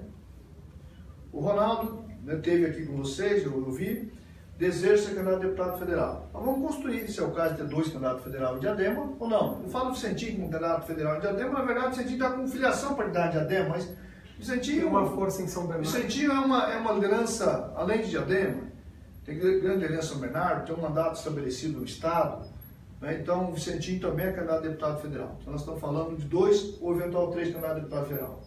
A deputada Ana do Carmo é candidata a deputada federal, numa análise de eventualidade de dificuldade de reeleger deputado estadual, ou que o desejo de contribuir com a demanda federal. Né? Nós precisamos de aumentar a nossa bancada federal, então a Ana vem contribuir nesse sentido. Resta, portanto, em São Bernardo, 2 candidaturas a princípio de deputado estadual, o deputado Luiz Fernando, o deputado Emílio Barba, teve com vocês também, se o Luiz não teve, com o Luiz esteve também, esteve. Tem o Admilson, que é filiado em Diadema, se eu não me engano, em São Bernardo, mas é uma liderança corporativa da construção civil, então eu chamo de uma candidatura mais verticalizada no segmento. Também candidato a deputado federal, deseja ter, eu falei, tem corda, vai em frente, construa a candidatura. Se de fato for até o final desejando ser, vai ser, então seria mais um candidato localizado no ABC, mais uma campanha no Estado. Você tem em Santo André, né, a candidatura do Eduardo Leite, deputado federal, e do deputado Luiz Turco estadual. Não sei se vai ter mais alguma reivindicação em Santo André, mas a princípio essa dupla aqui em Santo André é muito bem vista e estimula aí toda a liderança do PT na cidade a de fato abraçar essas 2 candidaturas, porque seria um trabalho importante para projetar a disputa de 2020. Né? O Carlos Grana, nosso prefeito, coordena o PT na região, né? E está assumindo o papel de coordenação desse processo, portanto, não coloca à disposição de candidatura para colaborar como não somente a candidatura Eduardo e Luiz Turco, mas com todas as candidaturas da região, ser um articulador, um amarrador das questões aqui. Em Mauá nós temos o prefeito Donizete Braga, que deseja ser candidato estadual, esteve comigo ontem afirmando, porque tem muito boato. Donizete sai do PT? Não, Donizete é do PT, é petista, não tem essa conversa dos outros partidos, querer levar o seu passo, ele está prestigiado do partido, não tem essa conversa, candidato a deputado estadual pelo partido. Eu vou conversar com o prefeito Oswaldo Dias, né, para ver se ele também tem esse desejo. Enfim, se tiver esse desejo, também tem toda a legitimidade, tem toda a condição de ser. Tem o Marcelo, nosso vereador de Mauá, que eventualmente pode ser candidato a deputado federal. Se tiver esse desejo, vai ter o respaldo para ser. Nós temos, a princípio, toda a condição. Tem o Claudinho da Geladeira em Rio Grande da Serra, né, que a princípio tem vontade de ser, mas o PT de Rio Grande está discutindo lá essa situação. Nós vamos conversar junto com o PT para construir, se sai ou se não sai candidato, mas o Claudinho é uma liderança importante nossa na cidade, que candidatíssimo a prefeito em 2020. Enfim, tem o Renato Furista de Ribeirão, que a princípio não se coloca nisso, mas também é uma liderança importante nossa para 2020, vai estar incluída nesse processo de análise. Tem os companheiros de São Caetano, que a princípio não tem nenhuma reivindicação, mas esse é mais ou menos um quadro aqui da região. Tá. E para terminar, claro que a gente falou muito disso no começo, mas resumidamente a renovação do PT, município, estado e federal, passa por onde? Passa pelo congresso que nós fizemos. O PT acertou, na minha avaliação, de antecipar as eleições, encurtar o mandato da direção anterior. A partir das eleições de 2016, ele toma a decisão de antecipar o seu congresso, antecipar o seu PED, faz eleições no estado, nos estados, nos municípios, onde tem zonais, nas suas macros, nos seus setoriais, e renova toda a sua direção no Brasil inteiro. E para quem achava que o PT estava morrendo, um domingo de Ramos, os católicos sabem o que significa domingo de Ramos. 50 mil pessoas saírem de suas casas no estado de São Paulo para eleger seus dirigentes locais, não é para qualquer partido. 350 mil pessoas no Brasil saírem de suas casas no domingo de Ramos para votar nos seus dirigentes locais, não é para qualquer partido, é só para o PT. É com esse bando de teimosos que nós contamos para chacoalhar esse estado, para chacoalhar esse país, para eleger o Lula presidente e para disputar, para quem sabe, derrubar os tucanos, seu principal ninho, que é o estado de São Paulo. Tá aí Luiz Marinho, ex-ministro, ex-prefeito de São Bernardo, atual presidente estadual do PT, participando com a gente hoje aqui dessa transmissão ao vivo, dessa live na RDTV, a TV do Jornal Repórter Diário. Aliás, já registro aqui uma das nossas maiores audiências neste ano de 2017. Antes de me despedir de Luiz Marinho, quero agradecer a companhia aí dos colegas aqui da redação da RD. Bruno Coelho, valeu. Obrigado, Baena, obrigado, Marinho, obrigado, Carlos, e aos espectadores. Valeu, Carlos Carvalho. Valeu, Baena, Bruno, aos espectadores, Marinho, bom revê-lo aí depois de algum tempo. Luiz Marinho, obrigado por ter vindo. Carlos, Bruno, Baena, internautas, meu abraço, né? Também nosso amigo Ayrton, diretor de redação. Diretor que está aqui acompanhando aqui, né? Espero que esteja gostando da audiência. Sim, claro. Né? Quero deixar um abraço e, acima de tudo, né? E a nossa cinegrafista. A Júlia. A Júlia aqui também, sem ela... Nada seria possível. Nada seria possível. Nos dando todo o suporte. E, acima de tudo, a audiência. Claro. Né? Os internautas. Então, meu abraço e estaremos à disposição para voltar outras vezes. Eu procurei dar um tempo de falar com a imprensa regional, porque eu sabia que o pessoal queria discutir a cidade de São Bernardo. Eu não queria discutir a cidade de São Bernardo, para dar um tempo para o prefeito fazer as coisas sem a pressão do ex. Né? Mas o povo de São Bernardo me manda mensagem: que saudade do meu ex, mas o tempo haverá de cuidar. Você perguntou se eu desejo voltar para o prefeito de São Bernardo. Eu não desejo pela seguinte razão: porque eu desejo derrotar os tucanos com a força do PT no estado de São Paulo para governar o estado de São Paulo. Vocês sabem a transformação que eu fiz em São Bernardo do Campo, e é essa transformação que eu quero levar com toda a energia para o estado de São Paulo, porque o estado de São Paulo merece. Muitas vezes o pessoal tucano fala assim: o PT não gosta de São Paulo. Isso não corresponde à verdade. Nós amamos São Paulo. Eu sou de uma família de 14 irmãos. Nasci na cidade de Cosmorama, interior do estado, perto de Rio Preto, fui crescer em Santa Ilvestre, puxei cabo de enxada, caí de lombo de burro, montava nos bezerros no domingo da tarde, quando meu pai não estava, porque senão ele não deixava, ficava bravo, meus irmãos, era uma farra nada. E depois vim para a Volkswagen, vocês sabem a minha história a partir daí, 38 anos de Volkswagen, presidente do sindicato, da CUT, ministro, enfim, presidente do Conselho. E, portanto, sonho como o Estado de São Paulo, um Estado que tem toda a condição, o tamanho do seu orçamento, que até você fez uma pergunta e eu acabei não comentando. Sobre o problema financeiro. Se falta recurso, não falta recurso. Eu acredito que uma gestão bem feita não faltará recurso. Eu temo que tem algum ralo aí levando os recursos de São Paulo que nós deveremos fechar. Luiz Marinho, mais uma vez agradecendo e, aliás, registrar que muitos colegas da imprensa de outros veículos interagiram como audiência em nossa live. Isso se deve também ao fato que eu agradeço aqui do Brasil ter atendido a RDTV, ao Repórter Diário, nessa grande entrevista, né, longa, inclusive em duração, para falar sobre Estado de São Paulo, sobre Brasil, sobre a cidade de São Bernardo e, de certa maneira, aqui a nossa região do ABC. Os principais pontos dessa conversa com o Luiz Marinho você vai encontrar em repórterdiario.com.br, em nossa edição online. A entrevista vai ficar disponível também no online, é só buscar a galeria de vídeos da RDTV e também você vai ver na edição impressa do jornal Repórter Diário, que nessa semana circula, já saiu, né, já circula nesta quarta-feira, por conta do feriado dessa quinta-feira, dia 2, feriado de finados, e a manchete aqui, operação da polícia e MP faz Morango demitir secretário. Justamente a manchete é São Bernardo do Campo. Você pode encontrar os principais pontos de circulação do Grande ABC e em repórterdiario.com.br. Você também vê essa entrevista em RDTV Repórter Diário no YouTube e vai estar disponível aqui na fanpage do Jornal Repórter Diário, terminando esta live. Outra dica, a RD em Revista, que você lê no online também e encontra pela região do Grande ABC, trazendo temas que interessam ao nosso dia a dia, tá certo?